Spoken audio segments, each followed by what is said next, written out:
there's an attempt to distinguish between, on the one hand, Lavan, who is mentioned according to Rashi in the declaration, and EISAV, who has not been included, must be rejected on two counts. The first, that it is not supported from the standpoint of Pshuta Shel Mikra.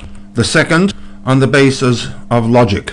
In this SICHAH, we have touched upon two rules that the Rebbe applies to Rashi's commentary to the Chumash. There are others, one of which is that if Rashi must resort to midrashic sources, he does so provided that they can be aligned with the Pshuta Shel Mikra.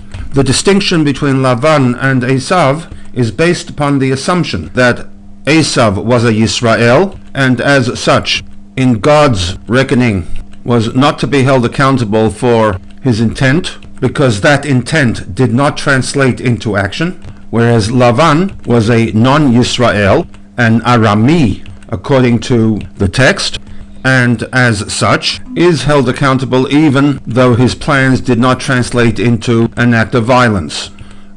The Rebbe maintains that this justification for the non-inclusion of EISAV is not tenable, for it relies on the assumption that EISAV was a Yisrael at the time. In fact, argues the Rebbe, from a legal perspective, the term Yisrael did not begin until Matan Torah, and even the Avot would therefore need to be classified as a non-Yisrael. And most certainly, EISAV, who parted company from Yaakov, would technically be in the non-Yisrael category. True, they may have fulfilled mitzvot, and in fact the Gemara argues that whatever mitzvot were applicable they fulfilled. Those mitzvot, however, are deemed to be in a very different category to the mitzvot fulfilled post-Matan Torah. For this reason, there was a need to restate post-Matan Torah those mitzvot that were commanded by God to the Avot, such as Brit Milah, Gid HaNasheh, and the Sheva Mitzvot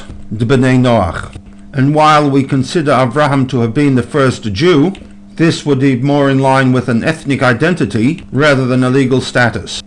And therefore, while we do resort to the Medrash to respond to the textual difficulty with the wording Arami Oved Avi, whereby if, according to Rashi, the Arami refers to Lavan, in actuality he did not annihilate Yaakov, merely intending to, using the Medrashic concept allowing us to equate intent with action.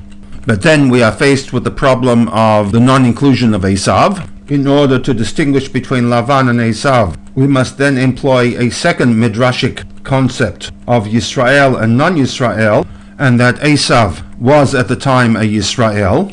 In light of the fact that this distinction between Lavan and EISAV would appear to be in conflict with the Pshuta Shel Mikra, this brings us back to the original question, that if, according to Rashi, the Arami Oved Avi refers to Lavan, and we hold him accountable for his intent, why then do we not include EISAV, who, according to the Pshuta Shel Mikra, was also a non-Yisrael, alongside Lavan and the experience in Mitzrayim?